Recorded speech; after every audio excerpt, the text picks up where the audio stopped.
Hello, hello. I'm sorry, I've got something printing and it's going to take a very long time to print. It's being very slow. Okay, let me go over here so I can see what you guys are saying, you wonderful people. Thank you for being here. It is very noisy, very noisy. Sorry about that. Live. Live from the Midwest, it's Astrology Answers Sunday. Oh, it's halfway. So we're halfway through printing just graphic that they'll help show you guys the aspects. Like, come on. Oh, let me look over here. Hello, everybody. See, when I lean way over and I look at the what I'm actually, do you have your mic on? Yes. Oh, yeah. Yeah. I have it here. It's plugged in. Can you not hear me? Okay, if you guys can't hear me, just let me know. Boo Boo's in Kitty. Yes, he is. Hello, everybody. It is Astrology Day, and we're going to go over all kinds of stuff. And it's not going to be amazingly well organized. It's not like we're going to go through this point by point. We're actually going to look at some general stuff and fill in some blanks. And but it should be. I think you will find all this stuff interesting. I will say that. Okay, so hello. All right, and this does not want to load. Come on. Is it done printing? Oh, this is exciting. Hang on.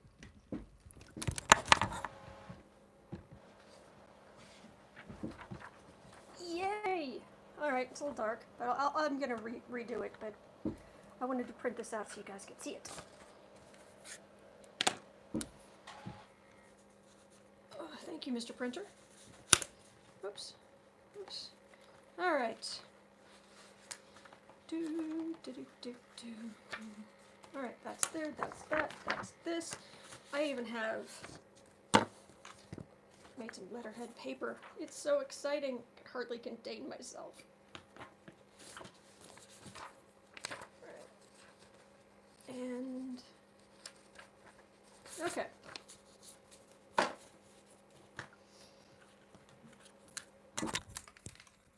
Here we go.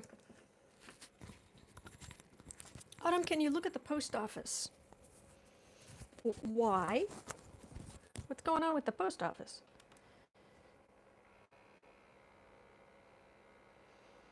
Okay. I'm sorry, my computer is deciding to be very noisy. All right. There's a kitty. There's a good kitty. All right, he's going. All right, today we're doing astrology. Financial issues, virus outbreaks. Yep. All right, anybody who's new here, I spend the first 10 minutes taking your questions and things like that. If you are speaking directly to me, just put it in the chat, but put it in all caps, because people here, they're really friendly and they talk to each other, and that allows everybody to talk. And sometimes I'm not paying close enough attention, sorry, but just put everything in all caps if you want to say something specifically to me. That is the same. Oh, make space for the kitty. Make way for the kitten. How you doing? How are you doing, boo-boo? How are you doing, sweetness? You are the good kitty. Yes, you are. Okay.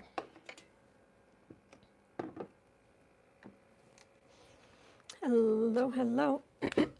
So, but today it is Sunday, and on Sunday we do Astrology Sunday. Put this up here, put that there, and put that there. All right. You know how I have shown you guys astrology charts? There was a free, still is, a free download on my Patreon page for anyone to go and get. Don't have to be a patron. Oh, pumpkins in the room. That's nice. Be nice. Be nice to your brother. Be nice. He might not want to play. There we go. Light. But in a chart where you have the whole 360 degrees, these, we'll be talking about this today. So I thought I should print this out so you guys could, anybody who doesn't know or is not as familiar, these are the four main aspects you can have when you look at a chart, right? Because we're in the center. This is the Earth. That's a printout. I can draw on this all I want to. All right, the Earth is in the middle, and the symbol for the Earth is it's an equal cross inside of a circle. And I know that's a really bad circle. I'm not good at drawing circles. There's a funny story from art school, but we won't go into that. We are here. This outer ring it's like a band. It's literally, if you look at the Earth, it's literally a band of constellations in a ring.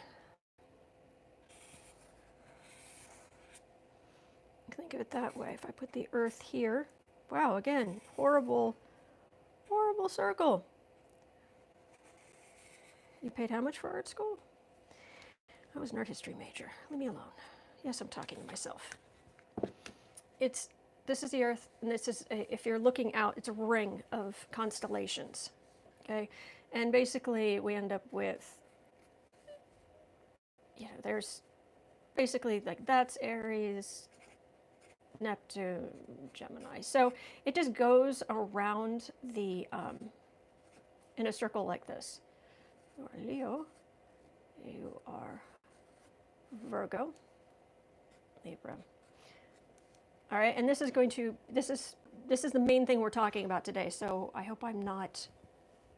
So just bear with me here, because this is going to be relevant, which I know seems impossible, but no, believe it or not.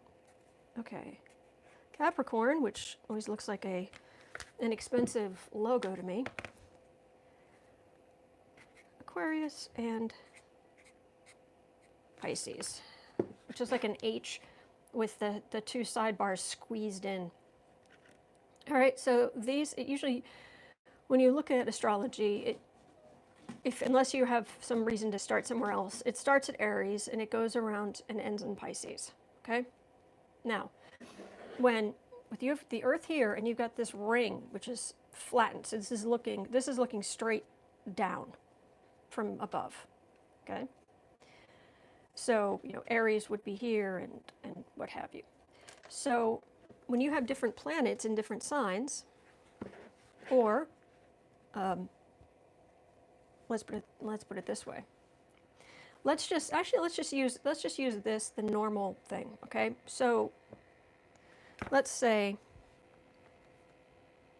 just do a very light drawing here, like this. And which would put Aries right there, put it right there, just like here, and then goes around. So let's say this is a conjunction. So that's what it's usually, I don't know why that's upside down. Conjunctions usually are the other way. That's the symbol for a conjunction. And this right here is about where, this is in Leo. I'd say so this would be two planets in the same place because they're in Leo. So we'll say this is Leo. All right, so you have, let's say this is one of those super duper Jupiter-Saturn conjunctions in Leo. Okay, so both of these planets are going to be in the same sign. That's a conjunction. All right, and if it looks like a 4 and a 5. Anyone who is new here or doesn't know, I say this a lot. Jupiter and Saturn, the symbols look kind of like a 4 and a 5, even though they're the 5th and 6th planets. Makes no sense, but there you go. All right, so you have conjunctions, you have oppositions. Okay, and based on this, let's say that that's about that's kind of early here. Is it, all right, let's say it's a late Taurus. All right, we're just going to say it's late Taurus. All right, so that's a constellation here, and which means up here you're going to have Scorpio. Okay. Kitties.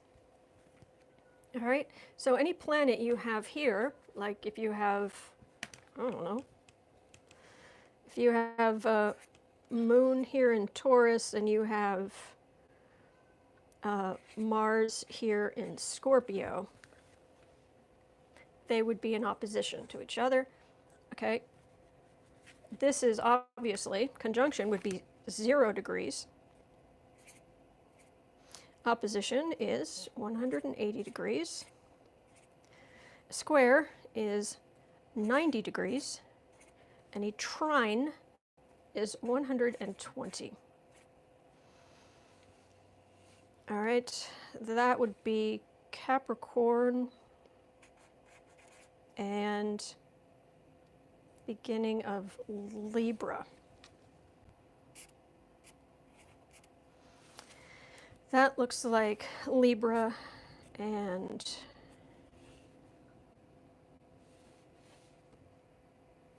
no, it's Taurus-y. That's Taurus there. Okay, so hopefully you can better understand. I'm just having a quick look. Yeah, okay. Hopefully you can understand when I'm talking about these different aspects, because that's really what we're talking about today.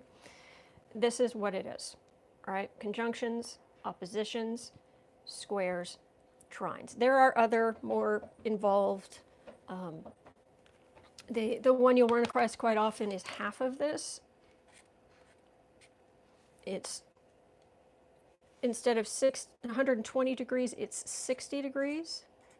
And it's called a sextile, which has nothing to do with physical intimacy. It's sextiles in 60. Okay.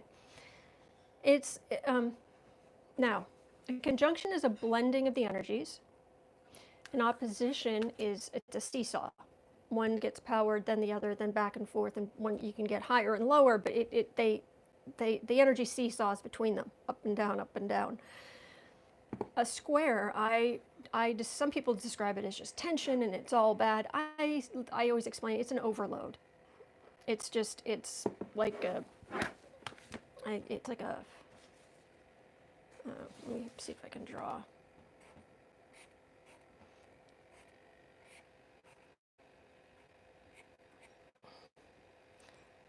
It's like a lightning bolt or electricity. Electricity is along between these two. Okay, of course it does. It's direct, and it doesn't matter. But the point is that this is not happy energy. This is all right. This trine, it's like an inner tube down a flowing river, and it's very calm and comforting and warm. A sextile is quite.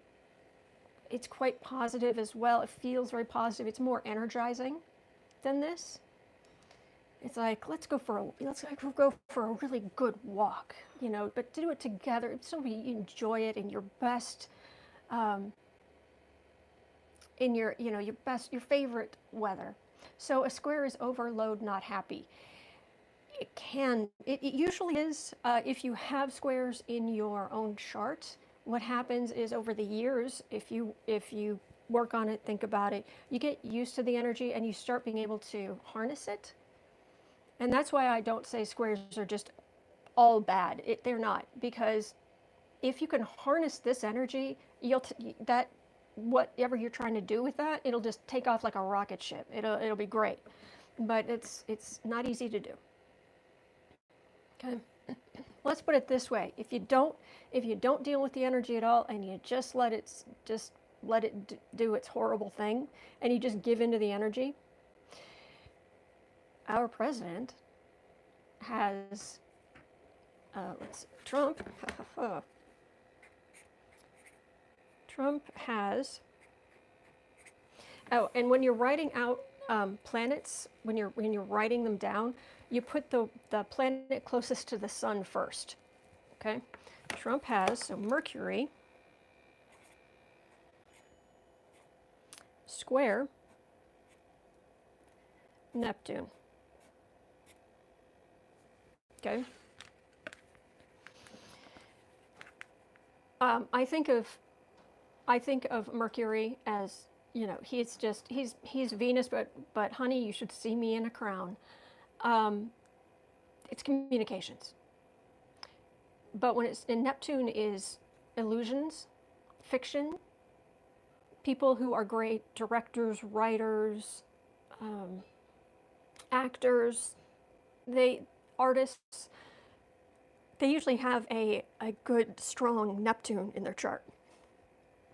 But when you have an overload like this between Mercury and Neptune, and you decide that because maybe because you're a malignant narcissist, you decide, I'm not going to fight it.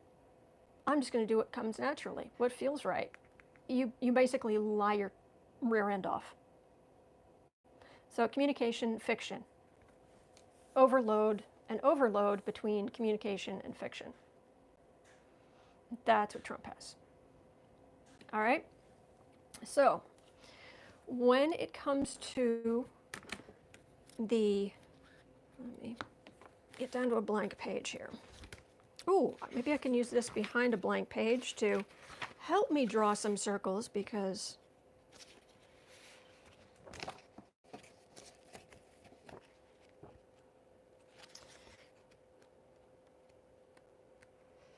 all right, where's my, there it is.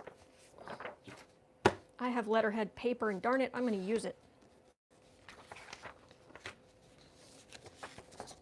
I'm going to put that right behind it, so maybe it'll help me draw the circles. Okay. When it comes to, let's see if this works. Let's just follow the faint line, and maybe we'll get something circle-like. Yeah, sort of. In the solar system,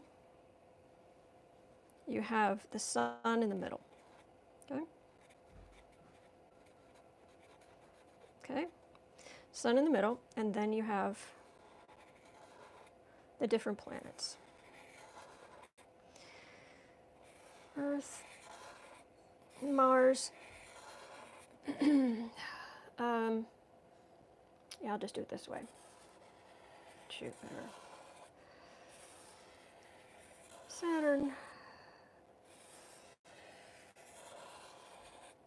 All right, you have these planets. Now the Mercury, Venus, that's this line. Mercury, Venus, Earth. Let's say that's Mars, right there. I know, this is a horrible drawing, but... And then you get Jupiter, Saturn, Uranus, just like an H with a, looks like an antenna, and it's, you can think of the H for Herschel, the man and his sister who discovered it, and then you have Neptune, okay? And then you've got Pluto as well, but it's an elliptical orbit. We'll get into that later. But all right, so basically you have these inner planets and you have these outer planets. And back in the day, the ancients could only see out to Saturn. You need some heavy duty, not magnifying glass, oh my gosh, what's the word? Telescope. You need heavy duty telescopes to see all this out here, let alone, you know, Pluto and Eris and all this kind of stuff. But what they basically found is that the planets close in from Mars inward. Let me try, let's do it this way. I'm sure there's an easier way to do this, but Venus, Earth, Mars, asteroid belt, Jupiter, Saturn, Uranus, Neptune, Pluto. Out, and there's no, like you can think of this asteroid belt that runs between Mars and Jupiter. It's like a cutoff. These are called the inner planets, and these are the outer planets.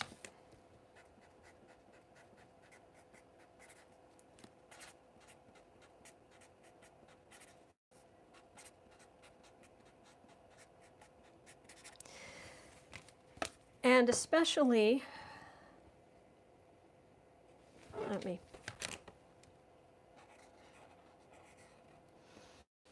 especially these three really outer planets. Okay, because I actually have this. I have this right here, so I can do it exactly. Because when going around the sun, it's how long it takes them to go around. And I mean, Mercury is zipping around. I mean, it orbits in like 0.2, Venus is 0.6 of a year, Earth is obviously a year. Mars takes 1.9 years to go around the sun. Okay, so that's 1.9. Jupiter is it's 11.9, let's just say 12. Saturn is 29.5. Uranus takes 84 years.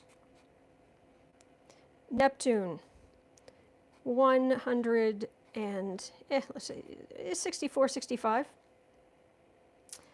And Pluto is 248 years to go around. So, it's not like one planet is going particularly faster than any other. It's just the distance that's causing this incredible increase in the number of years it takes for things to go around. And so what happens is that when there are aspects between these outer planets, especially these last three, you get things that they have more of an effect, and they affect like generations, or a century, or whatever whatever is going on. Okay, so then you'll notice there's a big difference between, okay, that doubles. Oh, 12 years. Oh, 29.2, almost 30 years. 84, 164, 248. I mean, we're talking a long time. All right, so when these outer planets aspect each other, that's when stuff starts happening. All right, so, give me a second here.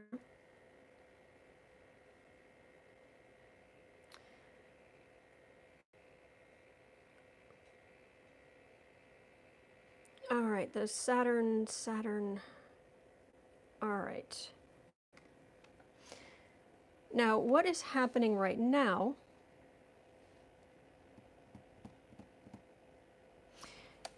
is, no, I don't think I've got a chart handy. But anyway, right now in Capricorn, we're dealing with Mars, Jupiter, Saturn, and Pluto. That's Capricorn. Can you see? Mars, Jupiter, Saturn, Pluto. All right. Pluto is sitting here. I want to say it's at 21 degrees. Is it gone up to 24 now? I mean, it's moving very slowly, but it's up. They're about 30. There are 30 degrees in every sign. And Pluto's sitting around the 21, 22 degree mark. All right. So that's how far along the constellation it is. Saturn came up and it was conjunct, landed in the same place as Pluto back in the middle of January. All right. Within like a week or so, yeah, within about a week, Jupiter is going to come up and be in the same place as Pluto. And Mars was just moving up through here too. Obviously, it's moving. It moves more quickly because it's closer in. It takes less time to go around. So Mars is just zipping past as far as speed goes. All right, that's what we're dealing with right now. It's this mess. However, please notice one thing. All right, got Capricorn. Let's just do what I did for the other one, where I was saying how if you draw just a rough little thing here, and we'll just use the traditional houses, or yeah, so that would put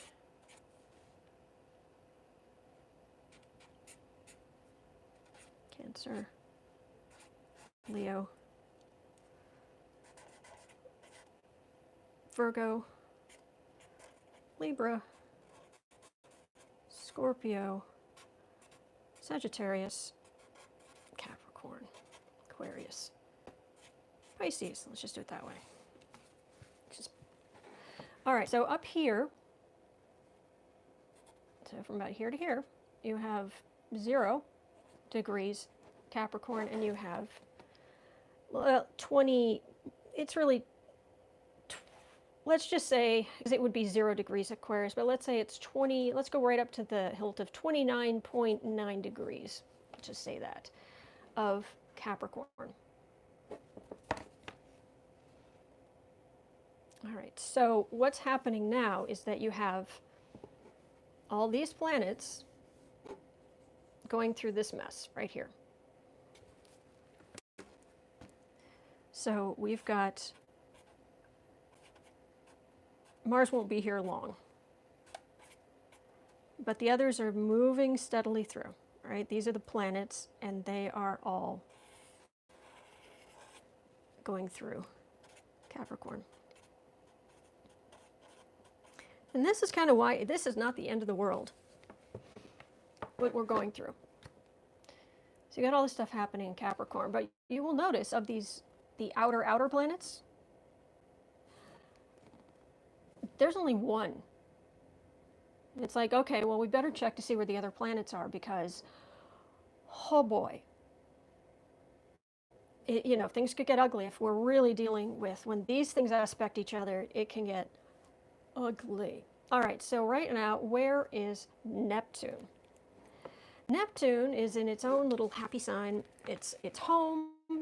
It has come home. It has taken off its shoes, and it's taken off its belt and its bra. It's put on its sweatpants, and it's come home, and it's just, I'm home, which is great because it's very powerful there, but it also means it just lets it all hang out, which is why you get a time period where facts don't seem to matter as much, because Neptune is illusion, fiction. It rules Pisces. Facts, facts are facts. Why are we questioning facts? Why are we having to question if there are facts? Because Neptune has moved into Pisces. I mean, if I showed, I think last week, where I was saying when Neptune moved into Pisces, is right after that was, or right as roughly as that happened, the first Avengers movie came out. And what is it? It's this amazing CGI extravaganza. It's like Neptune was like, I'm home. Illusion. Oh, isn't that great?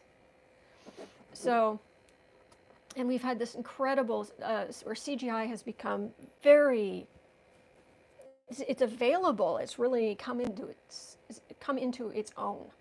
All right. So I want to say it's at about 18 Last I looked, it was at 18 degrees. Sorry if I'm slightly off there.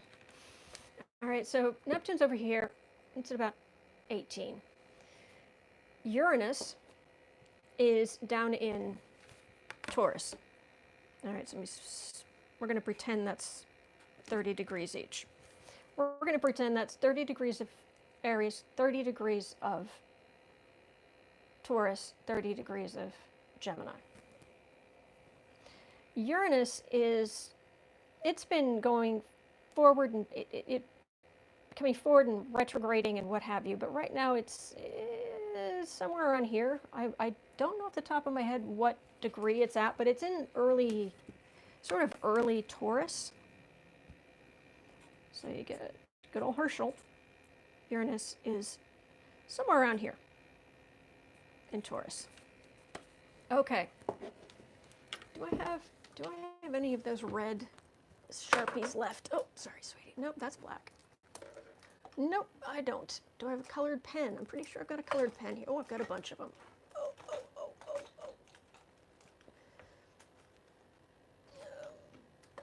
Come here, you. All right. So, if all this is up around, this is 29.9, so yeah, it's somewhere around here. Somewhere around, well, I'll just say 22. 22 degrees. And this is at 18. Well, if it's here, 22, well, 22 of Aquarius will be 30 degrees. 22 degrees of Pisces will be 60 degrees. All right, about 4 degrees off, but there's something called an orb, O-R-B. It's the O-R-B. It's the space between planets where they affect each other.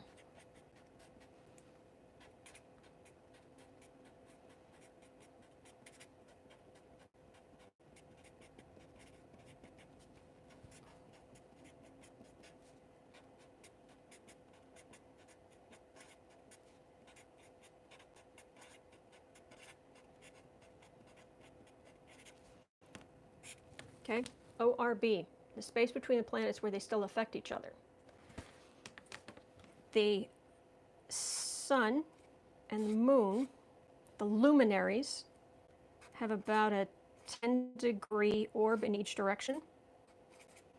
So if it's at, let's say it's at 0 Capricorn, it will, if anything, within about 10 degrees in this direction and 10 degrees in that direction.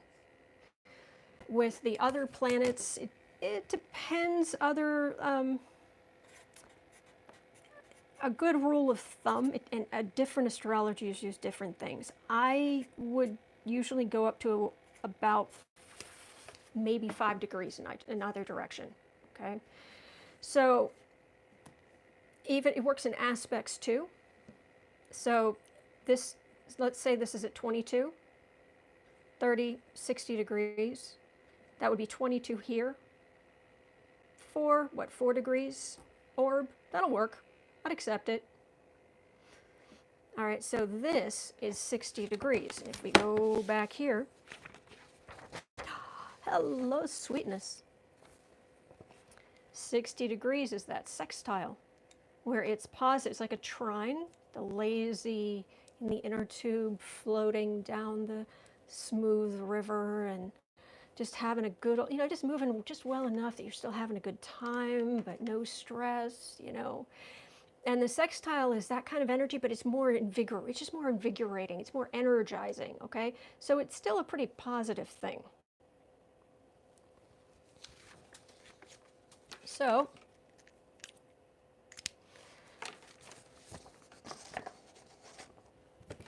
for safely away 5 degrees space makes sense. All right, so this is sextile, so that's not bad, okay? And then down here, Where is it? Does anybody know where Uranus is? Isn't it like around, last I saw it was like 7? Is that about right? Is it less than that? But let's just say, well, I guess I could look it up. I'm just going to go to Astro Theme, which is a website I recommend. They have all kind of very quick, shortcut kind of information. All right, right now, oh, look at that. Right now, Uranus is at 5 degrees Taurus. Okay. So,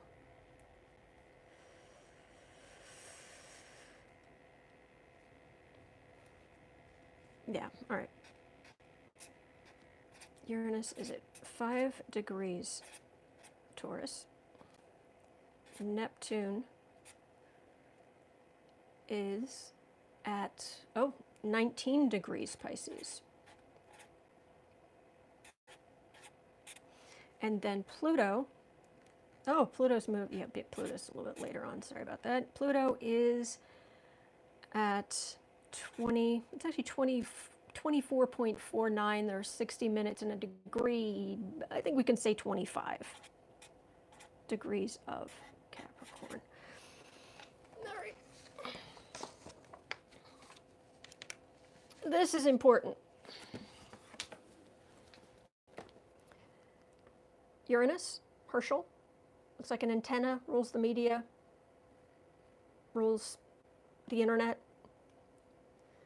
5 degrees, it's down here. Neptune, I mentioned. Oops, I need to go back so I can see what you're saying.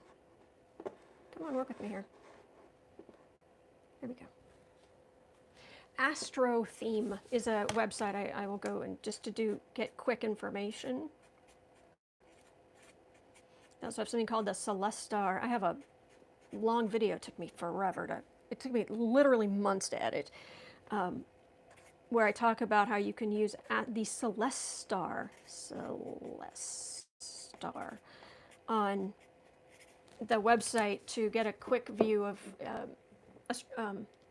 compatibility between famous people. They have like 60,000 people in events that you can put in, and you can put in your own information and compare yourself to, like, America. It's the compatibility. It's not perfect, but it's a good, quick way to get stuff. All right. Back to this. Uranus is at 5 degrees. Neptune is at 19 degrees. Pluto is at 25 degrees. All right, we're talking about a, say, 5-degree orb, okay? Now, ignoring what sign they're in, it's a little bit like if they were in the same, let's pretend they're in the same sign. One's at 5 degrees, 19 and 25. Well, Uranus isn't doing anything, 5-degree, it's off on its own. 19 to newly 25, and it was 19 something. It's like, it's just out of what I would consider real orb. It's but not really. And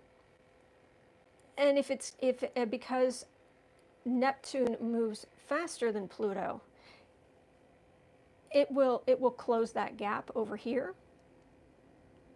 But even when it's within orb, like even strongly within orb, it's still a sextile. It's still that 60 degrees. But let's see, 30, 60 sextile. So it's still a positive kind of thing. And then from Pluto down here to Uranus, it's not even, you're not, 3, 6, 9. So even if that's at, say, 25 here, it's 10 degrees past square. 3, 6, 90 degrees. Remember 90 degrees? Remember 90 degrees is square? Right here? Well, this is kind of like that, what we're looking at. But it's 10 degrees past that, shape-wise, from here to down here. That would have been a square. That would have been 90 degrees right there. But it's plus 10. So, nope. So, yeah, this isn't really doing much of anything. It's in Taurus, and that does affect certain things, and you get bolts out of the blue and bizarre things happening in the material world, because Taurus is, you know, the first Earth sign. It's the good old bull in the pasture kind of thing. I loved, I think it was Leo King, who he had a great description of Uranus going into Taurus. He's like, Uranus is wildness, bolts out of the blue. The whole planet is tilted on its side, and it spins like end over end, like rather than, it's like rolling on its side, and it's just weird and quirky, and the internet and technology and the media and all this kind of crazy stuff, right? In generally speaking. And then it comes into Taurus, and it's like crazy Uranus. I think he's crazy Uranus. It's like, okay, I'm coming into Taurus, and there's a bull in the pasture who just looks, who's just chewing grass, and looks up and is like, hi, and goes back to just chewing grass. And Uranus is like, what happened? Where am I? What is this? What is this? So it's not all that happy in Taurus, but it's doing its own thing. All right, so these outer planets are not all involved. The really outer. Now, these two earlier, Jupiter, Saturn, they are involved. So it does have an effect. But it's when these three start aspecting each other, especially as the big conjunctions, squares, opposition, trines. It's when these, especially these three, start happening between those three outer planets, whew, stuff happens. All right. Have I lost you completely? Who's asleep? Okay, there are only 94 people watching. People have just like, forget it, I'm out of here. I understand. There was, I wanted to, hang on a second. All right, looking at some major plagues. We have, let me grab a clean sheet here.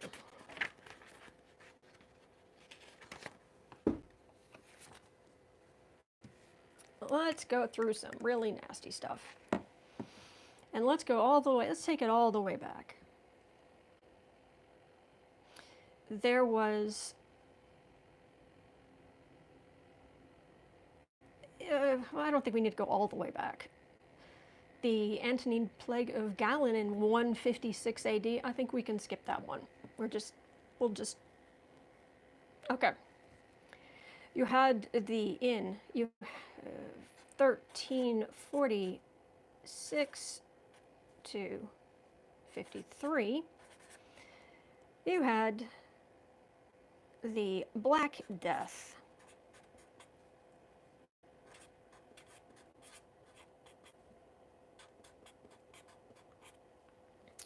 Bubonic plague.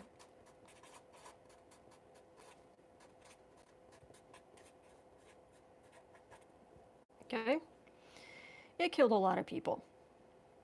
Well, actually, let me throw this one into 541 through 542. We had the Plague of Justinian. I love these names. It sounds very regal, doesn't it? And really, it's a bunch of people, you know, moaning in pain. Okay, Plague of Justinian, Black Death. In 1889 to 90, there was the Asiatic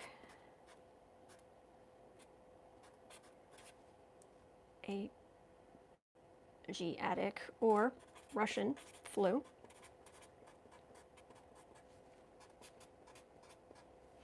And in 1918 to 20, you had the Spanish flu.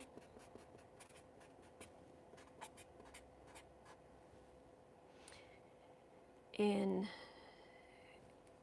1956 to 58, you had the Asian flu. And in 1968, you had a Hong Kong flu. All right. Oops, flu.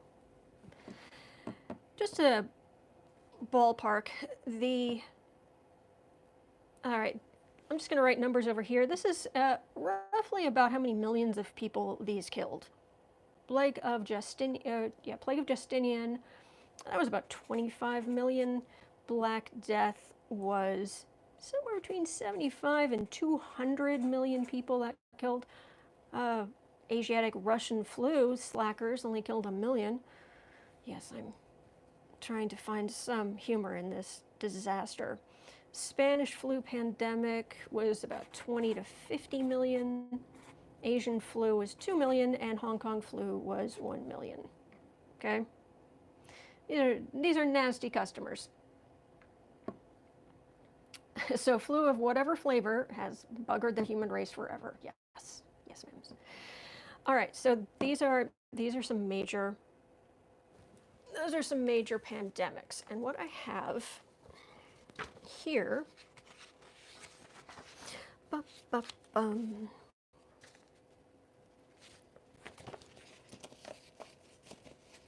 okay.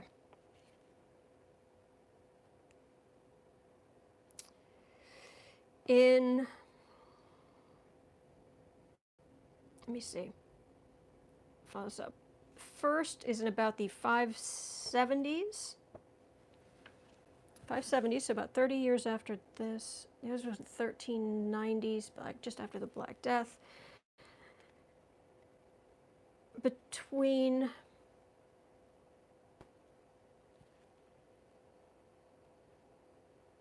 let's say,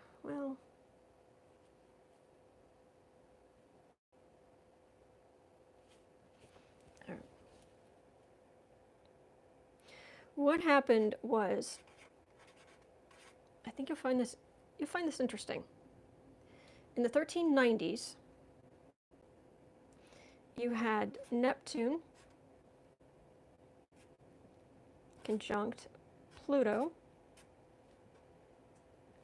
in Gemini.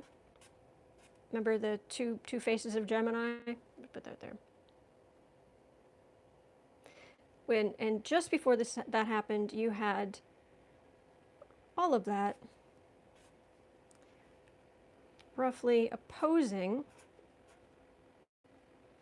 Uranus.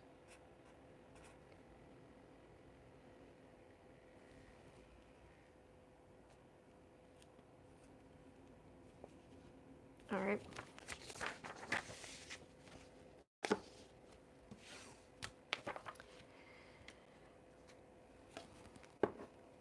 In this case, the Black Death came along. But these planets are not moving quickly. All right. Because of this mess, when this happened, the population had been decimated, and the how do I put this?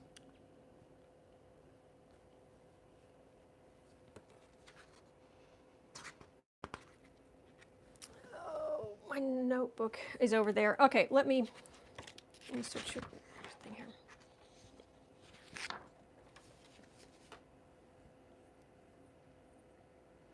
Yeah, let me get my notebook. Just a second. Sorry, guys.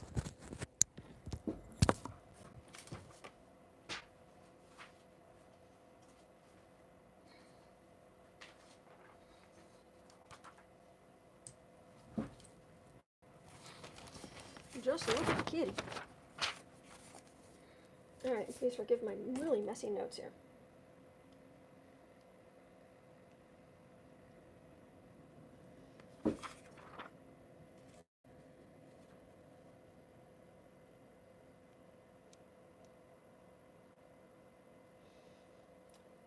Let's go back to this related note, because this is one thing I want to make sure I tell you that I don't forget to tell you guys.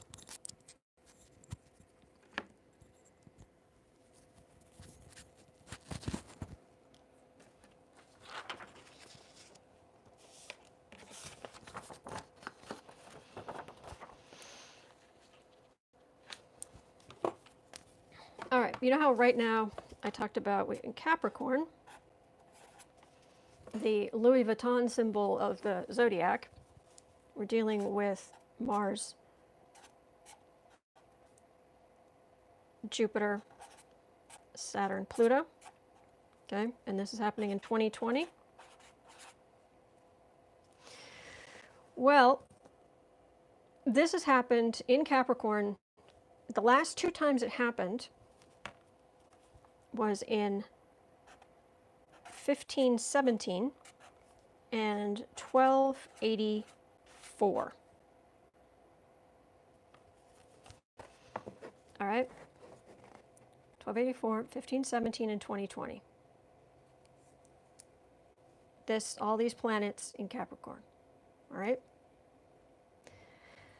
When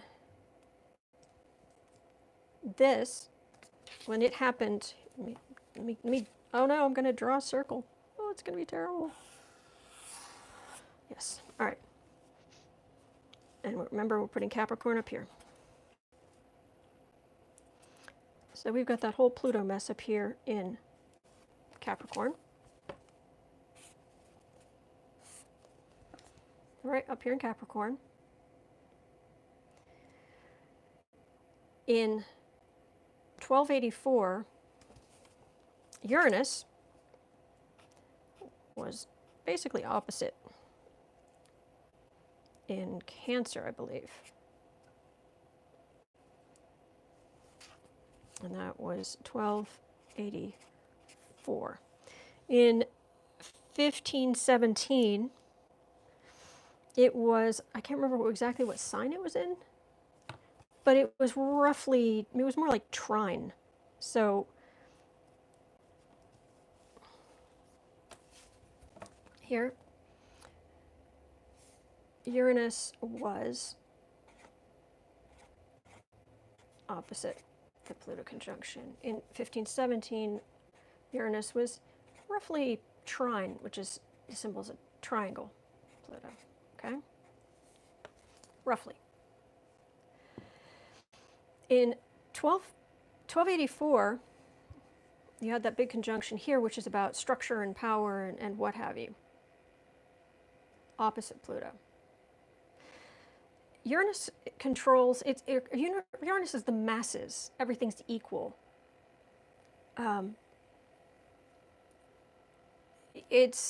So what happened here with an opposition, you get that seesaw effect. One rises, the other, then this and that. So all of this change of power structures, which happens when you get Pluto in Capricorn, it was on that seesaw with kind of the power of the masses. And since Capricorn is the big dad of the zodiac and Cancer is the big mom, it tilted it, and we went to the Dark Ages where power was very concentrated, and the masses didn't get as much. Yes, you have more power, but not too much. Okay, here you have power. No, you don't. Here you do. No, you don't. Here you do. No, you don't. So that was what happened then.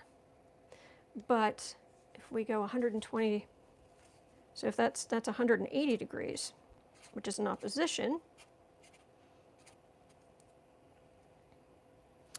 No, let's say in 1517, Uranus was up here, and that was 120 degrees, trine.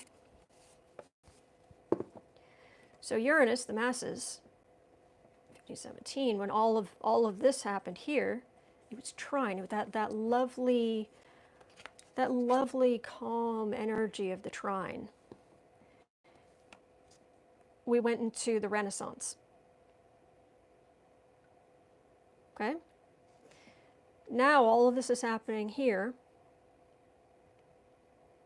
And where's Uranus?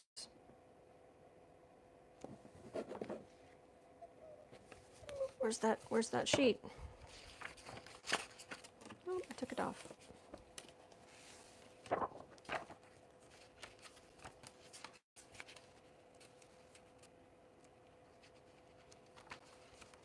back to here.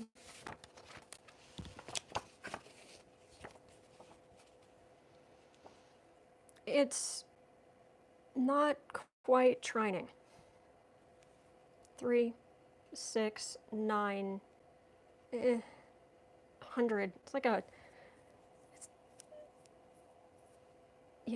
It's no, 90 would be 20, 22 plus 8, 8 and 5. Yeah, it's well off. So it's not really, we're in sort of uncharted territory because it's not really having much of, it's other than the fact that it's in Taurus, it's not really having much of an effect. So that is something to keep in mind. So everyone's talking about, oh my gosh, this has had such major impact. Well, yeah, but it doesn't include all of those outer planets. And the one outer planet that this great big conjunction, rolling conjunction, the one thing that, you know, it's like outer planets, 2020. The huge conjunction, you've, Herschel, Uranus, Neptune, Pluto. You've got Uranus is MIA, and you've got Neptune is, that's the symbol for a sextile, 60 degree to this mess. That wasn't happening before. There were more outer planets involved. It had a much bigger wham energy. So it's not this kind of nasty stuff. And by the way, anybody saying, well, the bubonic plague was spread by fleas, and fleas were on rats, and in Chinese astrology, this is the year of the rat. Calm down, people. No, that is not how this works. No, not how it works. Just don't. How can Uranus be MIA? I mean, in the sense of it's interacting with this giant conjunction. It's not actually completely missing. It's there, but it's not in an aspect. It's not making any aspects to this great big conjunction. So it's just kind of out there. Whereas at these earlier times, we had these other planets that were very much involved in this, and they had, you know, we're talking the Dark Ages and the Renaissance. I mean, big changes of what's going on. Okay, so the last thing I wanted to tell you guys about.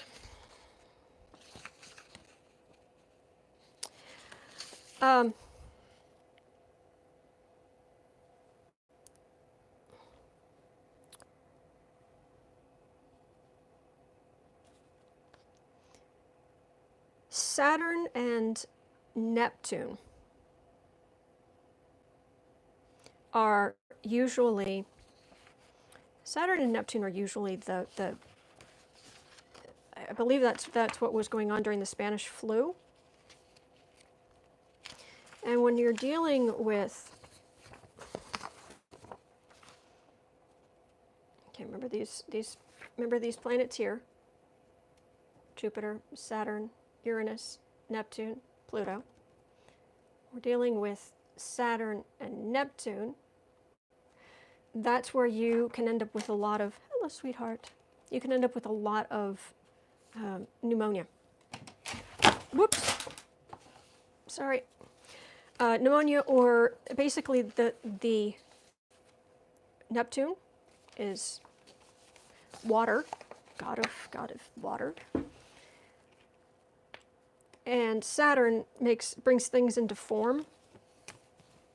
So when you're dealing with conjunctions of Saturn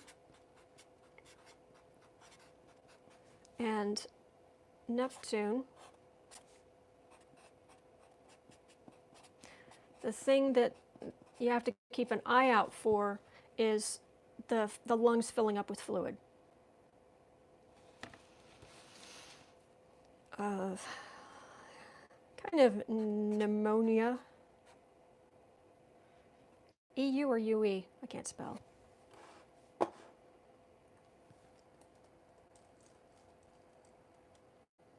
EU.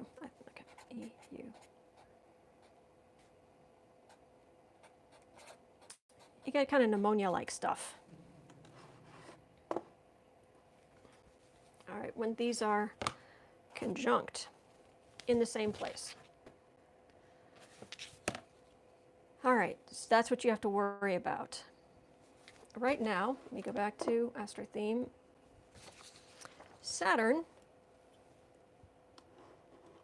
Well, Saturn is about to go into Aquarius. Oh, it just did. And so you've got, remember we talked about the different aspects?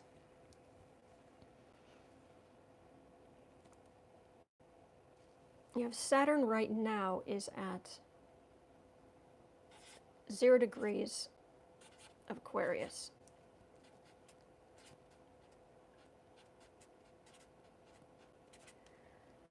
And Neptune is at 19 degrees of Pisces.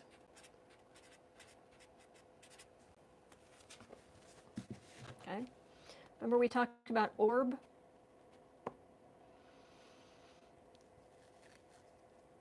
So the first thing, before you even have to look at what sign something is in, just look at the numbers. Are the numbers the same? Are they really, really close? And at first you're like, okay, well, there's a 19-degree difference there. So, okay, so first blush, the first thing, looking at that, you go, okay, so that's not. But then we have to go, okay, but there are 30 degrees in a sign. So this 19, to go to 30, you'd have to go 21 degrees. Okay? So this, to get to the next 0, to get to the next 0 degrees, which would happen to be, just in this case, happen to be Aries, but it could be anything, you are talking about that 21 degrees of movement.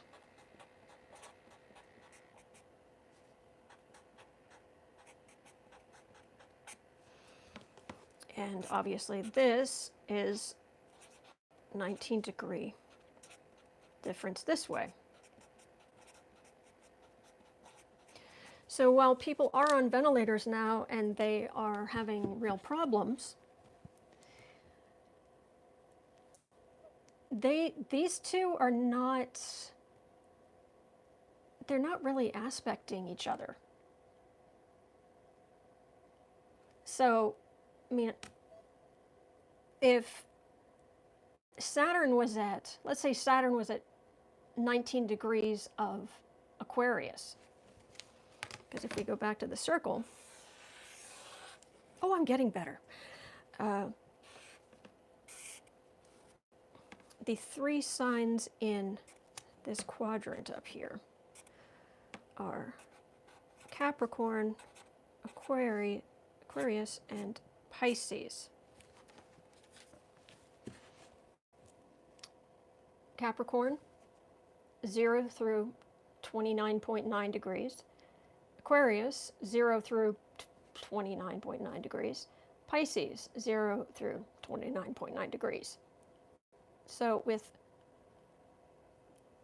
Neptune at 19 of Pisces, that's just past the middle point, because the middle would be 15.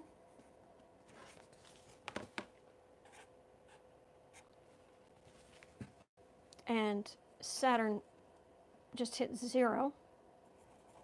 Aquarius, Saturn. They don't aspect each other.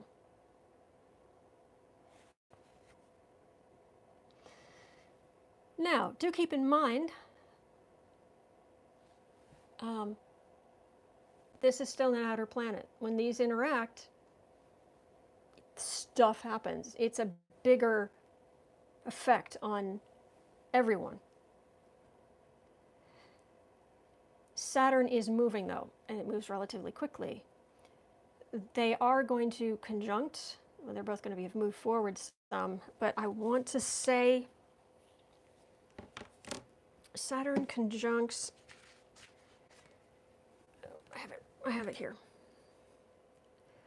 What I will be certainly keeping an eye on is, oh, here we go.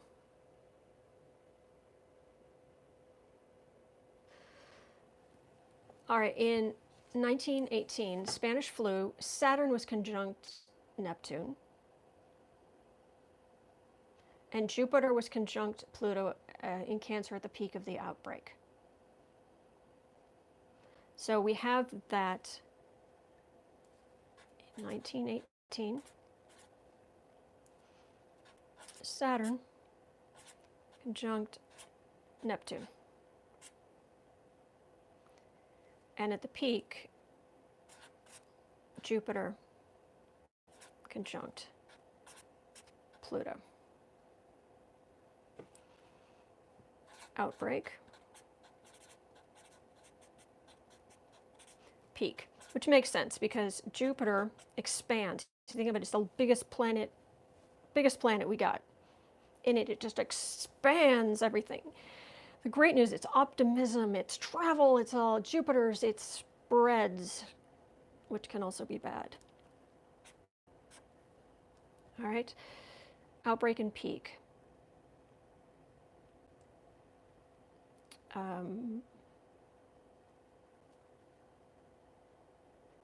And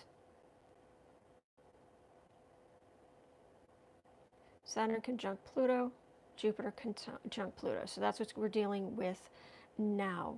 It will happen. Oh, I'm so sorry. I don't have this right where I should. It's like 2035 or something.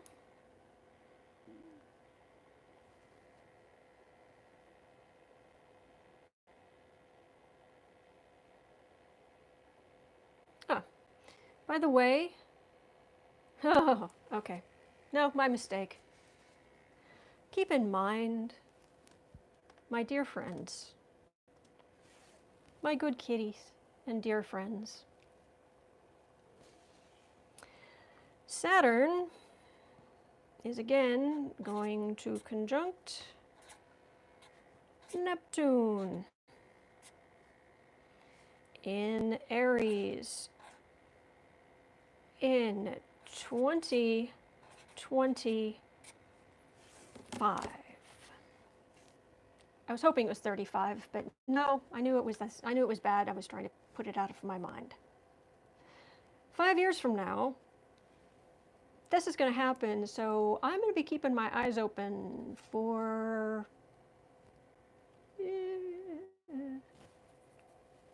yeah, but we're not there yet. And there won't be these other aspects. They compound each other, okay?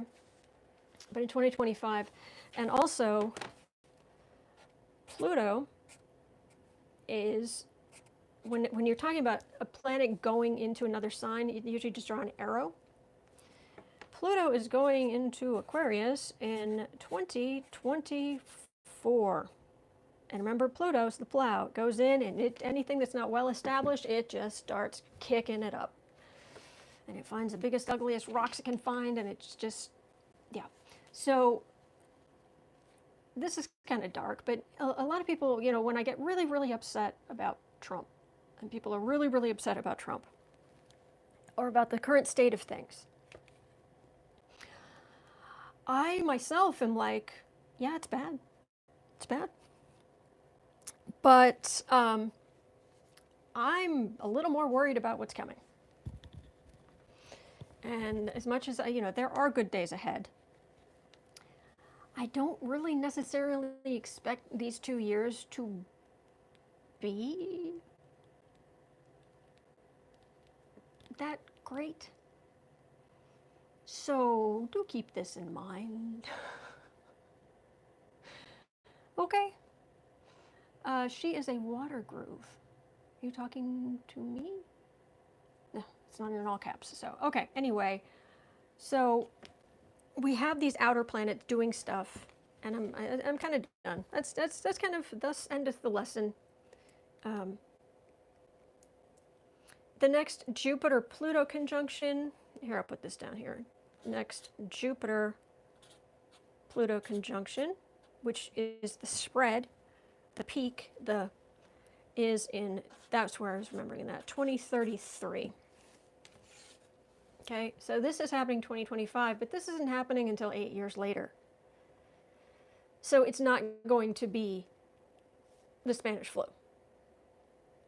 This is the outbreak, that was the peak. And it's not going to go on for 8 years. That's just not, no. But that's why I say in 2024, that's when I'm really going to be looking at some kind of virus. And it could be computer, could be, because Aquarius rules the media, rules the internet, computers. Hello, sweetheart. What's wrong? Are you worried about 2024? Are you? You should not worry. You will be treated very well. Your skill is amazing. It all looks Greek to me. Oh, I understand. It's not. It's not as complicated as some people make it out to be, and that's why I know I go over some people who know astrology. They're like, why are you explaining the symbols of the signs? Or why are you explaining the symbols of the planets? Why are you dumbing this down? It's because it builds on itself. Because if I just came in and I just wrote this down, you'd really just be like, But now that I've gone through it, and it's okay, that's a 5. It looks like a 5 sort of. That's Saturn. Trident. Okay, that's like Neptune with this trident. I joke sometimes he has a pitchfork. He has a water pitchfork. Conjunct, I showed at the beginning, was the same. Jupiter, okay, 4 and 5, Jupiter and Saturn, even though they're the 5th and 6th planets. Pluto, PL. And then, okay. Now I know that Pluto, when it goes into it, when a planet goes into a new sign, that's Aquarius, you draw the little arrow. All right, so you can, once you know these things, Autumn, you should do a study of historical astrology. It might turn into a book. I probably should. There is a lot of information out there. Oh gosh, it's a lot to juggle. But I wanted you guys to see that as bad as things seem, we don't have these outer planets all compounding this situation. Adam, have you seen Steve Judd's latest video? Oh, I haven't. I love him. He is so great. 2024 election, that's a whole, I'll keep that in mind. That's a whole different thing. And what's more, the real kicker is the inauguration chart, which I showed in one of my earlier videos. Matter of fact, I had an astrologer comment on that video and said, wow, I'm not sure how you put lipstick on that pig, but okay, pig of a chart. Who is Steve Judd? Steve Judd is an amazing he's a British astrologer. And he's been doing this forever. And he is He's very talented. Go, you can. He is on it when it comes to astrology. No, I mean for the computer virus. I don't quite understand. I'm sorry. But anyway, so things are not great, obviously, but they're not the worst of the worst of the worst, okay? So before you start thinking it's the end of the world as we know it, chances are you're going to feel fine. And if you don't feel fine, you'll get better.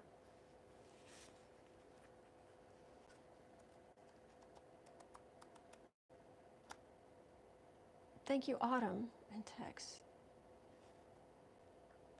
The 2024 election will be a great time for a computer virus. Yeah, I'm sure. Yeah, that'll be interesting. All right, that's all for me. I will be back next Sunday, and maybe we'll cover the election. Maybe we'll cover, at some point we need to start covering like the inner planets and relationships and things like that, which will help you understand your own personal lives. But I always suggest starting with these outer planets, because it's like, couldn't you fall in love? Yes, this person, you're so compatible, you'd be absolutely great together. Yeah, but he's actually at war right now, and you can't meet because he's in a trench in Flanders, or so you have to know what's kind of what's the background, what's the lay of the land. So Autumn, recommendations for basic astrology reading. I have a number of books that I look at that I've learned from. I will be honest with you, and this is, I will see you tomorrow. I do want to say that in all of my, because I was an art history major, when it comes to art, it is amazing. If you looked at everything that was created to impress somebody, trying to impress because most art history is men's artwork, trying to impress a woman, trying to get with a woman, trying to express frustrations about not being with a woman. I mean, you go back through art history and there's so much that has to do, poor Dali, and he was so obsessed to the point where, I think her name was Gala, she was just like, do not visit me. Don't that, but he was just obsessed with her. Rodin, the sculptor, and this I'll explain this, how this relates to astrology, in just one second, because this is the point. You had Dali, you had Rodin. He had so many affairs, and his wife got so angry, and there's a story about she started chasing him around the big kitchen table because she was so mad, and he just happened to have a handful of clay in his hands, and so he quickly, as she was chasing him around the kitchen table, he formed it into a likeness of her face, and it calmed her down. It's okay. So it's amazing how what people have done for attraction. I wouldn't even say love, attraction, disappointment, whatever. I learned astrology by whenever I had a crush on somebody. And basically, this is embarrassing, but it's true. If I had a crush on somebody, what I would do is I would get their chart, and I don't mean just when I was a teenager. Oh, it's embarrassing. My face is going red. But if I'm attracted to somebody, what I have done over the years is I will get my chart, I'll get their chart, And I will start looking at, so I actually know quite a bit about synastry, which is how two charts interact with each other. So, LOL, Autumn, so intense. Salome, so intense. I'm not which part? This general Scorpio obsessions, or but anyway, I will look at the way the two charts interact with each other, and I'm not gonna lie, there are certain men that I've kind of learned that what sign men's Mars is in, well, what sign men's Venus is in is usually what they're attracted to, and then what they're like in relationships is what sign their Mars is in, but also what aspects between the two. I find it very interesting. And then if it's but I'll even do charts if it's like some guy I'll never meet. But if I find him very attractive, it's like, oh, I wonder if there's some interesting astrology there. I'm never now stalking. No, never. No, I wouldn't ever. There's no way. Saturn on my ascendant? Are you kidding?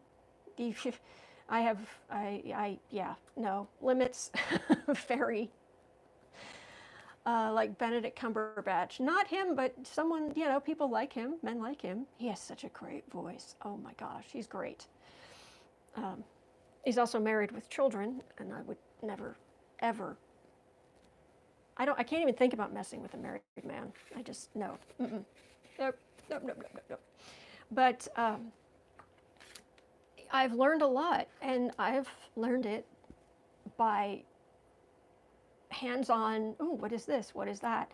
And what I really find interesting is the reason I mentioned some famous people is because especially if someone is considered attractive or sexy, that's kind of their what they're known for. Interviewers will say, well, what do you like this? Do you like this better than this or that? And I'm just like, I know. Oh, see, I'm right. There's one man, I'll never forget this. There's one man that everyone knows.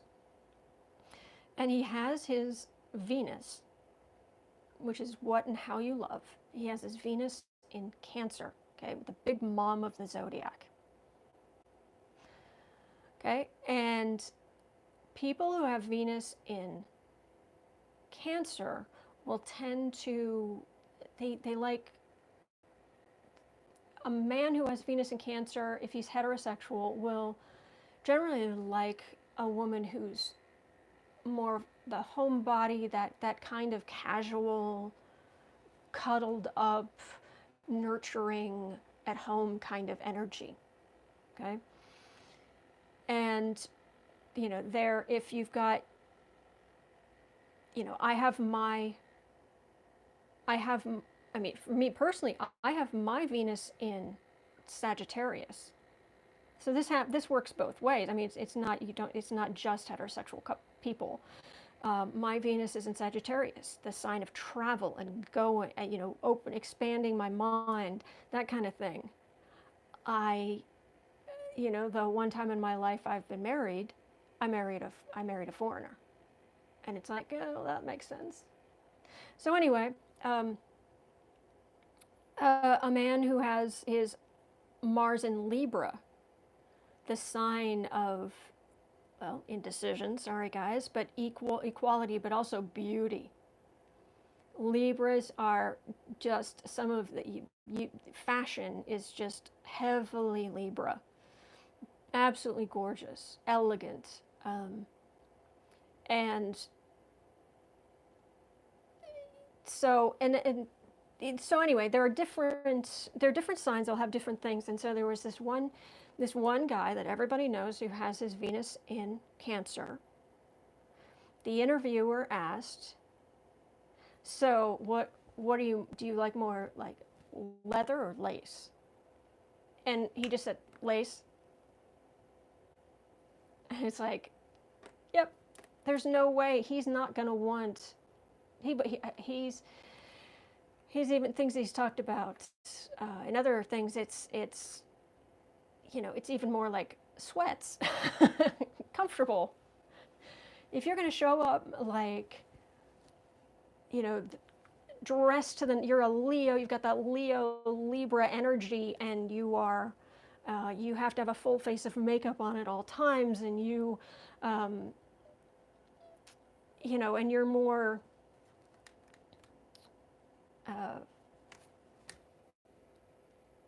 Joe Jonas's wife, or is it Nick Jonas's wife? Anyway, it doesn't matter. But the point is if that's really your thing, then I'm not saying that a man who has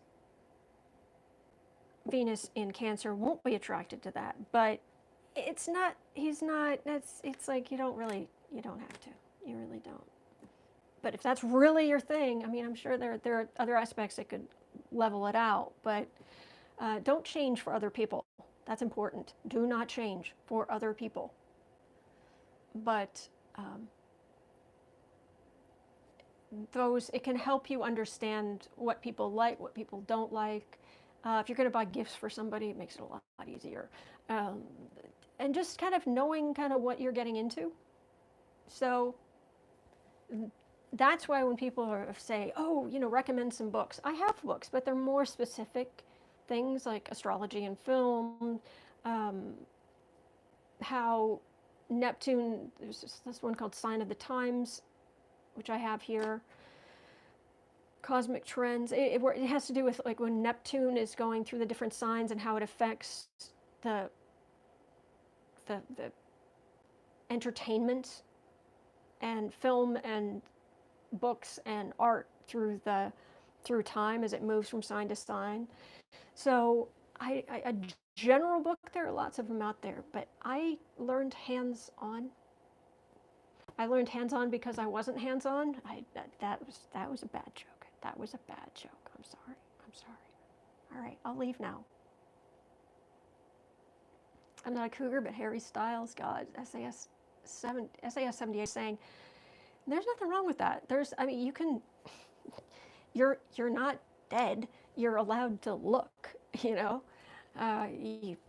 And a lot of these famous people, I mean, it's kind of, if they aren't attractive, they're people who need to lose their jobs because they have, I mean, if you took me and you gave me makeup people and people were giving me the latest fashions and looking great and lighting and directing and often a script,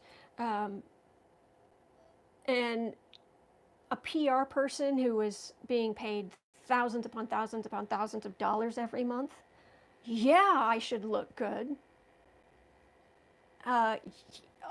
Yeah. So that's why a lot of these guys, it's like, wow, he's attractive. Or I guess to other people, you know, men might be attractive, women might be attractive, and it's like, wow, they're really attractive. And it's like, well, they better be. So your nails are your makeup for us, Autumn. Yeah, thank you, Mims. That's exactly what I'm going for. But anyway, so I'm prefer rugged to pretty. That's cool. All right, guys. We will talk tomorrow. I'll be back answering your political questions with the tarot, and you know, at some point we'll start getting into the. I know I usually do politics, and so we should do some politics of different, you know, astrology of politicians, certain politicians, and what have you. But I don't know. Sometimes maybe we might want to throw in some, you know, something fun. Something that'll help you in your daily life. So, all right. Thank you so much for being here. Thank you so much to our moderators. Oh my gosh. This is not possible without you. All right. So hang in there. I'll be back tomorrow and we'll get through this. Okay? All right. See you tomorrow.